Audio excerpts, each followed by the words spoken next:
ఉప్పరునికుంట bauxite నిర్మాణం కోసం వరంగల్లో ఆందోళనలు తిరిగి మొదలయ్యాయి. 3 సంవత్సరాలుగా మురుగునీటితో మునిగిపోతున్న శ్మశాన వాటిక సమస్యపై 40వ డివిజన్ కార్పొరేటర్ మరుపల్ల రవి ఆధ్వర్యంలో ప్రజలు గ్రీవెన్స్ కార్యక్రమంలో ధర్నా చేపట్టారు. టౌన్ ప్లానింగ్ అధికారుల నిర్లక్ష్యమే ఈ పరిస్థితికి కారణమని రవి తీవ్రంగా విమర్శించారు. బాక్సైడ్ ను వెంటనే ప్రారంభించాలంటూ ప్రజలు పెద్ద ఎత్తున నినాదాలు చేశారు. పోలీసుల జోక్యంతో అధికారులు వినతి పత్రం స్వీకరించి 3 రోజుల్లో స్థలాన్ని పరిశీలించి మార్కింగ్ ఇస్తామని హామీ ఇచ్చారు. మేయర్ గుండు సుధారాణి కూడా వెంటనే స్పందించి మురుగునీరు శ్మశాన వాటికలోకి వెళ్లకుండా తక్షణ చర్యలు తీసుకోవాలని అధికారులను ఆదేశించారు.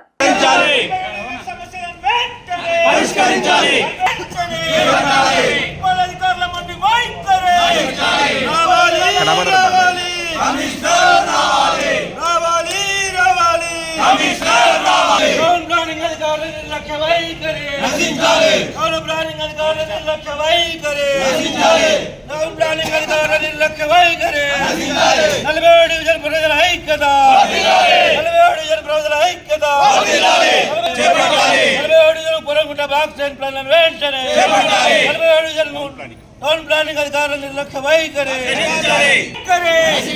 రావాలి రావాలి రావాలి రావాలి రావాలి రావాలి రావాలి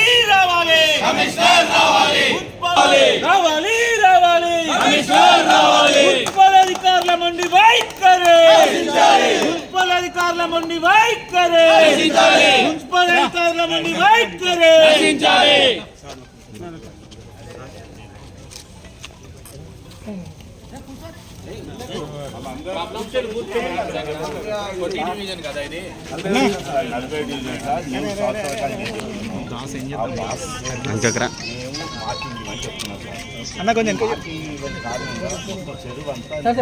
శ్మశాన వాటికి అంతా మొత్తం నిండిపోతాం సార్.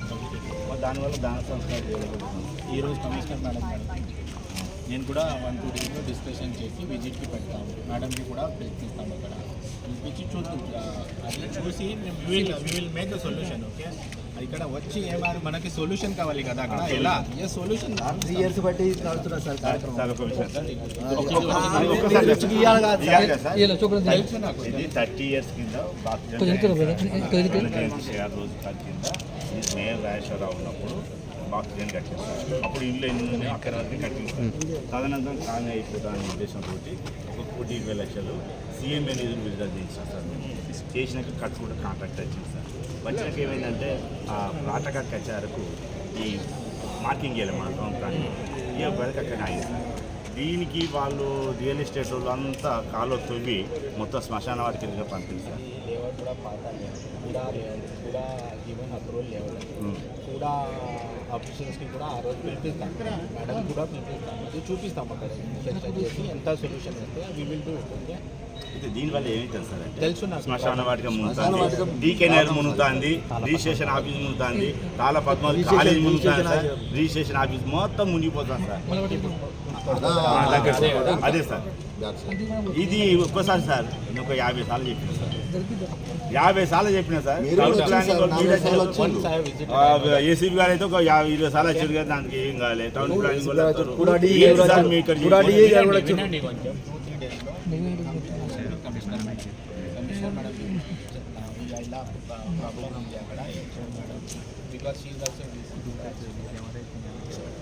శాశ్వత పరిష్కారం కావాలి సార్. మేము కోరుకునేది మేము అనేది అంటే మేము ప్లాట్ కొనలో మేము నష్టపోవని మేము అంటలేము సార్. మీరు ఏ రూటు మీకు దగ్గర ప్లానింగ్ ఉంటే ఆ ప్లానింగ్ తీయండి. ఏ విధంగా పోతే ఆ విధంగా. ఈ డ్రైనేజీ వల్ల 5-6 రకాల నష్టాలు సార్. ఈ శ్మశాన వాటిక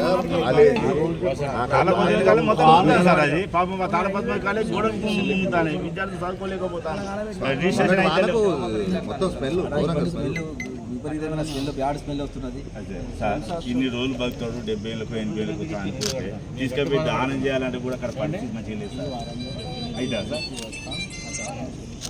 దయచేసి మీ అనేది సార్ అనేది వాటర్ రాకుండా మొరం కన్నా ఛార్జ్ మొరం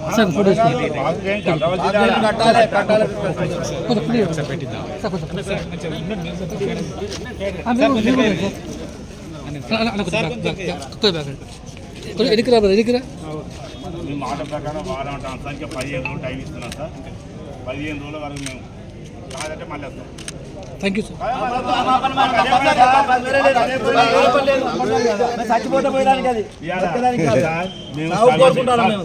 మేము స్ట్రగుల్ చేస్తే ఇవాళ ప్రశాంతంగా అయింది సార్.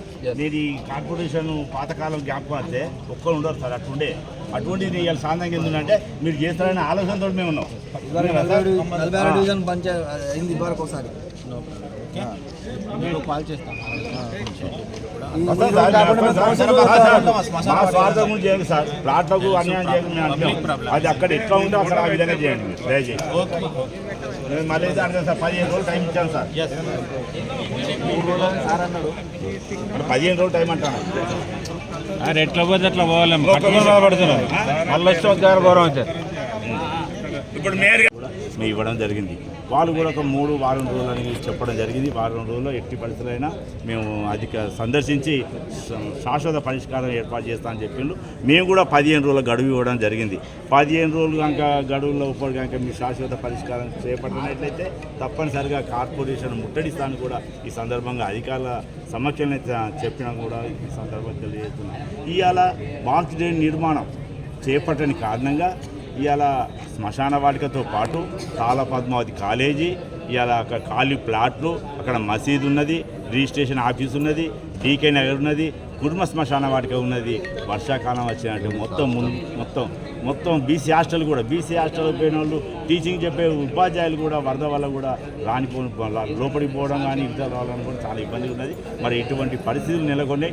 దయచేసి అధికారులు కమిషనర్ గారు కానీ మా మేయర్ గారు సుధారాణి గారి కూడా దృష్టికి ఇప్పుడు తీసుకెళ్తున్నాం. వారికి కూడా ఎరికే విషయం. వారికి కొద్దిసేపట్లో మేము వినతి పత్రం కూడా ఇవ్వడం జరుగుతుంది. వారు కూడా స్పందించి స్వయంగా అక్కడికి వచ్చి స్థల పరిశీలన చేసి మొత్తం ఈ బాక్స్ పూర్తి స్థాయిలో అక్కడ ఎస్టీపీ వాళ్ళు 3 ఫీట్ల రంధ్రంతో పైకి ఏర్పాటు చేయడం.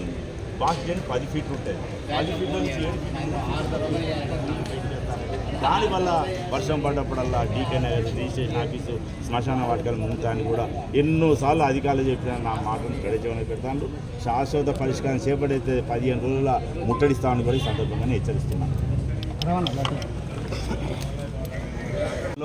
రాజకీయాల పార్టీలకు అతీతంగా ప్రజాదరణ కార్యక్రమం చేపట్టడం జరిగిందని కూడా ఈ సందర్భంగా నేను తెలియజేస్తున్నాను. గత 30 సంవత్సరాల క్రితం రంగేశాయిపేట నుంచి వచ్చు మురుగునీటిని ఉర్సు చెరువులో పంపడానికి బాక్స్ డ్రైన్ నిర్మాణం చేపట్టడం జరిగింది. కాలానుగుణంగా కాలనీ వెలుస్తుంటే మధ్యలోనే నీరు నిలుస్తున్న ఉద్దేశంతో సీఎంఏ నిధులతో 1,20,00,000 నేను మంజూరు చేయించడం జరిగిందని కూడా ఈ సందర్భంగా కాంట్రాక్టరు పనులు చేస్తుంటే రియల్ ఎస్టేట్ వాళ్ళు వచ్చి ఈ పనులు నిలుపుదల చేయడం వల్ల 3 సంవత్సరాల నుంచి ఆ నీళ్ళన్నీ కూడా ఉర్సు హిందూ శ్మశాన వాటికలోకి రావడం జరుగుతుంది.